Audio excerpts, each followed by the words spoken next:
Hi, I'm Miranda. And I'm April, And this is American Dreams, The Missing Future. a podcast about missing children in America.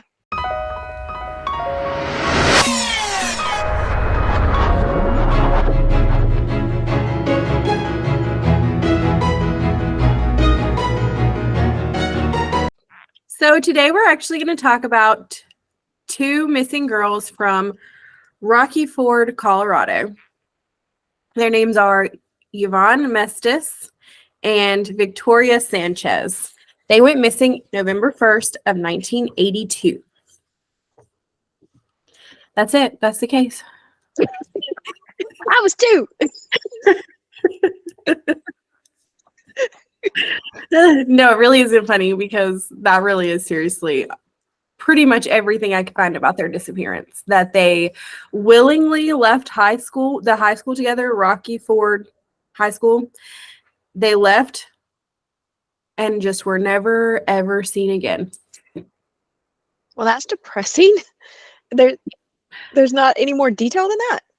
No, they have a description of the girls, which states that they're both Caucasian Hispanic with dark hair, brown eyes, small, like less than 5 foot. They have one. Victoria has a scar on her right arm from her elbow to her wrist from where she broke her elbow and had surgery.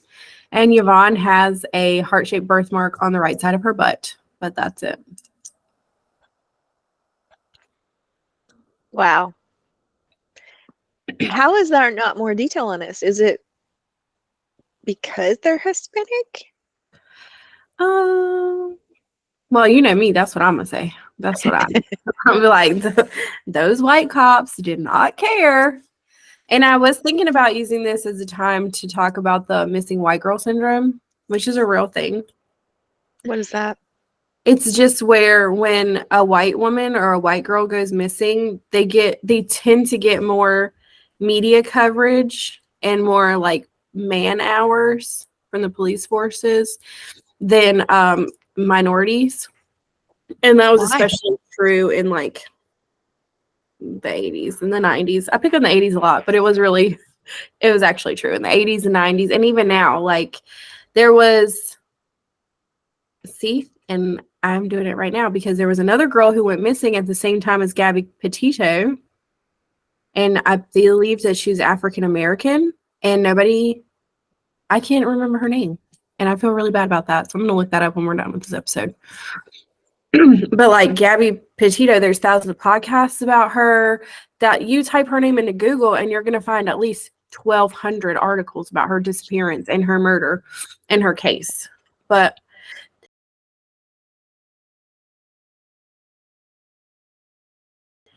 So why don't we learn about the other girl who went missing, since nobody else will? I mean, we probably will in our other podcast. Oh, really? True Crime Co. Yeah. That's what I like to do. That's why I chose Yvonne and Victoria. I like to do people who were not given the fair shot, but also I'm a victim advocate. I don't know how to do this crime sleuthing. Oh my God. I mean, have you found any type of police reports are public knowledge, right? They can be well, I'm about to get to this in a minute. You are allowed to request information on every case, federal and state jurisdiction. You can contact police departments. This case actually was reopened in 2017 and is now under the jurisdiction of Colorado Bureau of Investigations. So you can request information on this case, but you're not going to get it because it's an active investigation. Oh, poop. So back to Yvonne and Victoria. I'm going to say her name different every time I say it. So Victoria or Yvonne? Yvonne. Why are you having such difficulty with Yvonne? It's Yvonne. Does it? No, I don't know. It's the Y, isn't it? It trips me up. Yeah. Yvonne. So November 1st, 1982 in Rocky Ford, Colorado. I hate that name, by the way. They leave the high school together. consensually. This was said in an article, and I'm about to tell you why. So they consensually leave together the high school and are never seen again. Why is that Initially, important? authorities believe they ran away. I mean, is there no theories out there whatsoever? Well, I think that's from 1982 until 2017. That's the main working theory, is that they ran away. I have problems whenever it's like 5 years later and now these girls are 20 years old and we're still theorizing that they ran away. Because PSA, when you turn 18 as a runaway, you can contact the police department that has your missing persons case and let them know, hey, I actually was a runaway. I'm good. And then they will take you off that list. That actually just happened in Arizona on a case that I had picked for us to do. But then the week that I started researching it, she's found because she went to the police department and was like, I'm fine. I just ran away. When you turn 18, you can go and tell the police, I'm not missing, I'm alive and well. And they will take you off the list. So I have a problem whenever we say that 15-year-olds ran away and then 10 years in the future, 36 years in the future, we still think that they're runaways. Adults are not runaways. They don't have to run away. They just leave. So there's nothing from family members or anything? I could not find anything on this case between 1982 and October of 2017. Now, with that being said, in October 23rd, 2017 to be exact, Denver 7 posted an article stating that the CBI, Colorado Bureau of Investigation, was going to be opening the Yvonne and Victoria case back open with new evidence. But it doesn't specify or hint at any type of new evidence. It's just, oh, we're going to reopen this because we found something new. Yep. The CBI to this day has refused to elaborate on the evidence, stating that it's an open investigation. However, while looking at this, so I actually found this article on Facebook. I found most of my research on Facebook this time, which I really hate because I just don't like using Facebook. I don't like to do that because I don't feel like it's reliable. But this is what we have because there was nothing. So while I was scrolling through the comments, because the article literally doesn't give you anything. It literally says that they've opened up the investigation under new evidence, but refused to say what that evidence is. That's the whole article. So I was looking at the comments on there, and there were a couple of, there was another article tagged in the comments, and then there was a NamUs profile in the comments.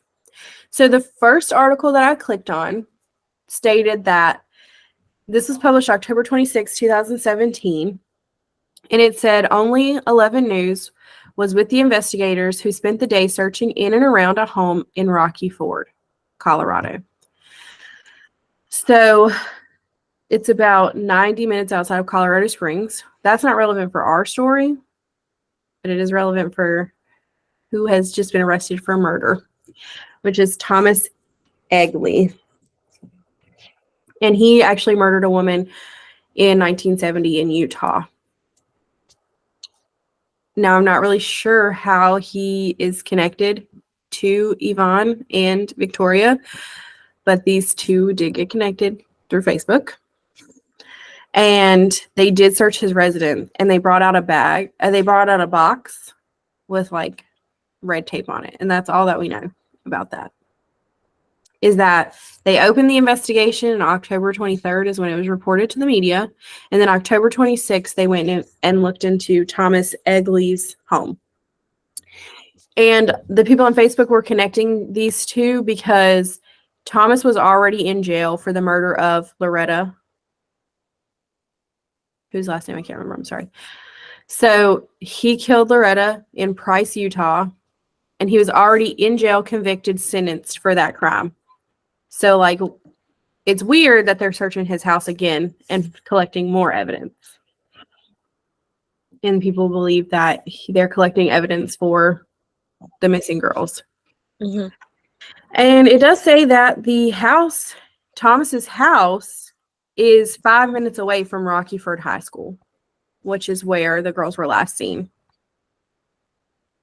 In 1982. in 1982. I mean, And I guess we can connect those dots. he killed that woman in 1970 and lived in that house when he killed her.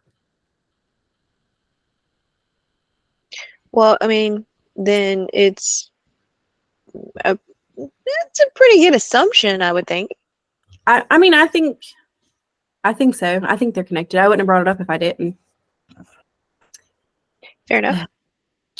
I got something in my eye, sorry. When asked if the search on Thursday was tied to the case of the missing girls, the CBI would not confirm or comment, just in general. We cannot confirm or deny if these are connected or related in any fashion. Thank you. Now, I did consider not doing this case today. Sorry, I didn't mean to interrupt you.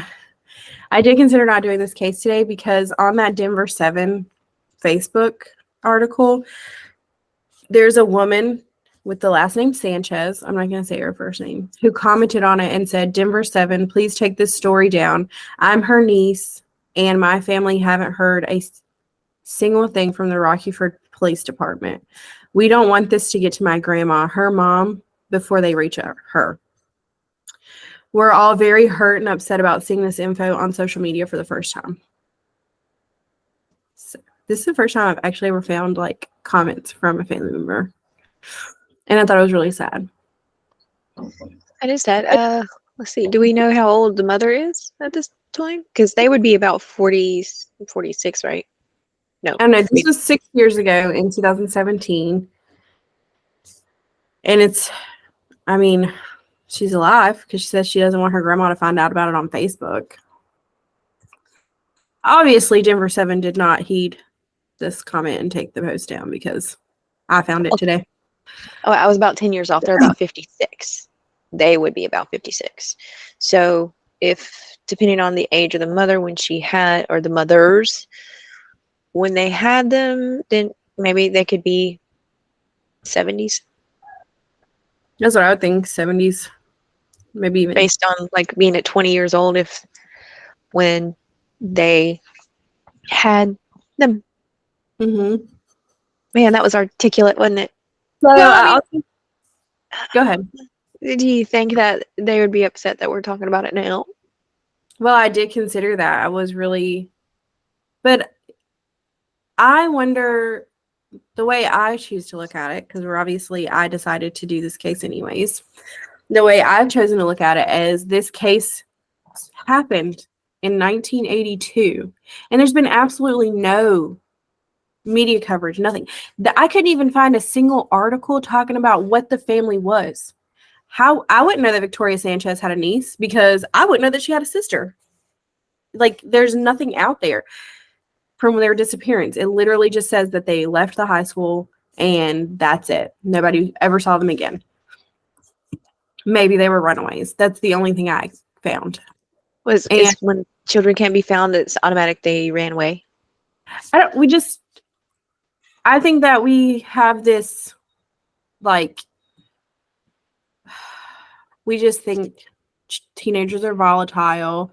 Teenagers don't want to be with their parents, so they run away. And yeah, maybe teenagers do run away all the time. That's true.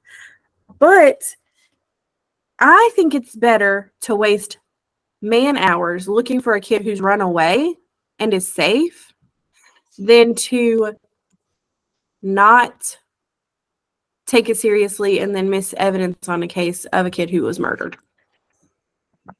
That's fair. That's just what I feel like. It's your personal opinion. Yeah.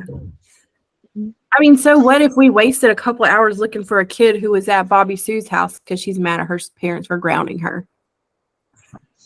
But then we have Yvonne, who's gone without a trace. Nobody knows anything.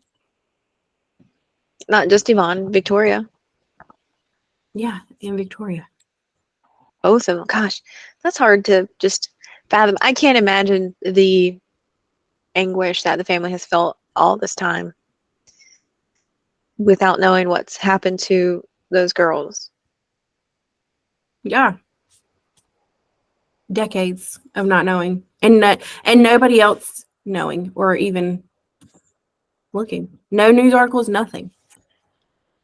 Now, I feel bad if this episode is maybe not as thrilling as others may have been, but I mean, it is important to focus on things that maybe haven't been focused on before, and it usually gets it talking. That usually means there's more pressure, and hopefully, maybe some news. The squeaky wheel gets the grease. And I think that's true with criminal cases too. No media coverage, nobody asking questions. I hate you. I'm just stuck on the squeaky wheel gets the grease. It does. It does. But not always. Only the white wheel. Oh. It's true. The white woman phenomenon is a real thing. Like, you can look it up and It is through me. The squeaky wheel gets the grease. That's like old school, bro. yeah.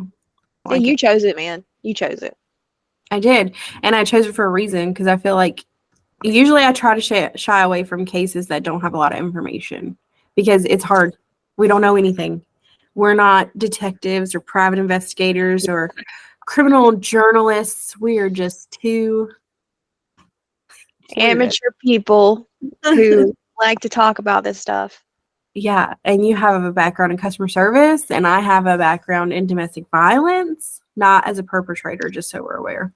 Wait, how does my background in customer service have anything to do with it? That's my point. It doesn't. Like, there's a lot of other podcasts that are done by investigative journalists, and they investigations. We're not doing that. No, and they sound so professional where we are not. Yeah. And I mean, I would like one day, maybe in the future, to reach out to the families of these women and do maybe some interviews and then have like a special episode about that. But that takes planning and permission and money. Time. Yes. Time is the problem. Hopefully in the future we can do stuff like that, because these underreported cases are so important and nobody's talking about them. And mostly because people don't know. There's actually a Facebook comment on that Denver 7 article that says, I have never even heard of anything like this. I was 12 at the time, so I probably would have been old enough to hear the gossip. Probably reported as runaways. What can you expect? That's a local area. What gets me is, I mean, we're the friends, the school people, the people that went to school with them, did they not question them at all? Where's the questions of the family? What was their mentality? There is nothing. I really think, kind of like in our last episode where they got really stuck on that one idea of the kidnapping, I really think they just were like, these are runaways and it's a waste of our time. They left together. They ran away together. Maybe they thought they were lesbians. You know, I did read in one thing, because I did try to find information and failed miserably, just saying. Yeah. One of them said, and I don't know if it's implied that they were actually girlfriends. I mean, because, it's weird with girls versus boys and friends, right? So if you're a girl, you can say, oh, my girlfriend's coming over, and nobody bats an eye about it. They're like, okay, your friend's coming over, great. They're not thinking that you're lesbians. I mean, they may now. Maybe. But, back in 1982, it says, oh, my girlfriend's coming over. It was not automatically assumed that they would have been in a sexual relationship or a relationship of affection. Yeah, because believe it or not, gay people were not accepted in the 80s. A progression, it's very anti-LGBT, and it's been that way for a long time. And so, especially in the 80s, if these girls were a couple or even suspected to be a couple, the police don't want to touch that. Look at Jeffrey Dahmer. A 14-year-old boy escapes his freaking house. And the cops were like, that's gay shit. We're not touching it. That really happened. I know, I believe it. But you completely derailed my whole point between girlfriends and boyfriends. Sorry.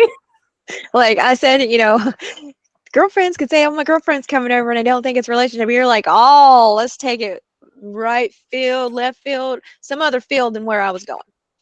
Because I have ADHD and the thoughts connected in my head, You know and I what? had to Don't put use it that. out. No, don't use that excuse. You just went on a soapbox. So you're like, I'm going to get my mind in there, and April can just stuff it. It's a diagnosis. Were you diagnosed with it, or is it a self-diagnosis? I was officially diagnosed with it. Ever. Yes, people. She just called me a heifer, and I doubt she's going to take that out. Not. She'll probably take out the diagnoses, though. Make me look like a jerk. I cut you off and took over your theory, so please continue. I don't know. I don't feel it anymore. Fine, I'll continue with mine. Anyway, my point is, if a guy said my boyfriend's coming over, no guy would have said my boyfriend's coming over. Period. Okay, we don't do that. Yeah, I mean, it was like a real fear back then. Just to clarify, we're not saying that Yvonne and Victoria were a lesbian couple. It's sad that you have to clarify that. Well, I don't want if the family listens to this, I don't want them to be like, they were not gay with the F y'all talking about. So I just want to say we're not stating that they were because we don't know anything about them. Well, that's what my point was between girlfriends and boyfriends, like the difference. Because one article said that Yvonne and her girlfriend, Victoria, and I mean, it didn't really state anything after that. It just said her girlfriend, and I was just trying to make the clarification between back then, girlfriend did not mean the same thing as it may now. But you derailed me. Point, yeah. Yeah, you derailed me. So now it's fine now. We're good. I hope you listened to this point to get the clarity. They hung up on us. Thumbs down. Non-likey. I mean, but if it is stating that they were girlfriends, then that could be another reason that the police didn't take the investigation seriously. To bring it back in and put it really into focus, in layman's terms here, these girls went missing in 1982 without a trace, labeled as runaways. Nothing came of it. And then in October of 2017, now the case is reopened and they're searching some killer's house who lived 5 minutes away from where they went missing. Supposedly one of them does have dental records available. Wait a minute. So there's dental records available, which means somebody thought, hey, she might not be a runaway. She might be dead. And we might need these dental records to identify her. But yet, for over 30 years, we have nothing. I'm so mad right now. I'm pissed. Rocky Ford Police Department, you sucked in 1982. But, I mean, to be frank, though, I mean, it would be really easy. Maybe not in 1982 because, they didn't have as much stuff to do as we do now. And a lot of people were outside, they didn't just stick around in the house and make podcasts or play video games or anything like that. They were actually out there in the woods. But now people rarely go in the woods unless they are avid hikers or campers or whatever. So it's fairly simple to hide a body in the Rocky Mountains. Have you seen the Rocky Mountains? They're huge. Don't even get me started about the 80s and just letting your kids do whatever, because do not mess with the 80 kids. Literally, that's because y'all are fighting off serial killers. At least we could fight. The 70s and 80s? Terrifying. How are we here as a freaking society after the 70s and 80s? Where the bomb? I don't know. And most unsolved cases are from the 80s and the 70s. I could see it. It's just stressing me out. Obviously, there was a ball that was in the air and it was dropped so hard it created a crater in the earth where these poor children have fallen into an abyss where nobody knows where they are. They're under Thomas's house. Apparently. Why do all the stupid killers put dead bodies under their house? Because it was the 80s and police weren't looking. I mean, the Why? cesspool of First of all, fluid. I don't know that they're actually hidden under his house. I just made that assumption here. Because why else would they go to the house? Oh, what are you But going to say? What are you also, going to do? I assume they're under the house. They kidnapped. Okay, let's just say he did it, which I'm not Okay. saying he did. There's not enough evidence for me to formulate a theory here. But let's say that he did take them, and Hypothetically speaking. he has them, and he's doing whatever he wants with them, right? So the police are not looking for them. Nobody cares, authority-wise. Why not just bury them in his basement? The police don't care. The police aren't looking. I'm so mad right now. I don't think you get it. I know I get it. I just my brain got stuck on nobody knows. Nobody. Every episode, you do I not have know. song. I know. They just pop in there, and then it's just like here they come. I don't know where it comes from. It just kind of goes. Woof. Nobody knows. Anyways, I'm angry. I really wish that there was more in this case. And maybe us talking about it and arguing about it will encourage people to talk about it and get some more information and maybe figure out where these girls are. One of our 6 followers. We're putting it on you guys. That's right. Unless you want to invite somebody else on, that's great. It's just, it really is sad. And it really does. It really does make me so mad.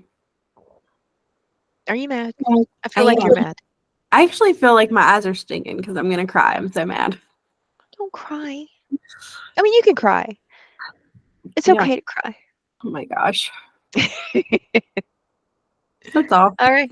That's it. You ain't got nothing else for me? Yeah. What else you got? Come on. It's like you asked for a happy ending and then I just gave you more progressively I worse know. cases. Yeah. I didn't say, hey, give me the opposite of a happy ending. Please. I was like, bet. Please. Never be happy again. Colorado's a sad place. Really? My God. And you know what? You mentioned again, Colorado Springs. Yeah, I think I have no idea why that article mentioned Colorado Springs because it's irrelevant for the case that he was already convicted of and irrelevant for the case that we're talking about now that they were connecting it to. So I wonder if it was just like to give people an idea of the geography. The only thing they could come up with Colorado Springs. It was so random. And when I read it out know- loud to you, I was like, why'd I say that? Maybe they failed geography too. It's hard. That's unfortunately all that we have for today. But if you have any tips or any knowledge about the disappearance of Yvonne and Victoria, please tell somebody. It doesn't have to be us, but tell somebody. But also, if we're wrong or you have more information, tell us too. We like to know. Yeah, I hate being left on a cliffhanger. Yeah. Join us next week, I guess. If you want. Who's our next week? Next week is going to be Anthony Moya. Moya. Mhm. Anthony Moya. Can't wait. Okay, so you guys can join us for Anthony Moya next week. But until then, Bye. bye.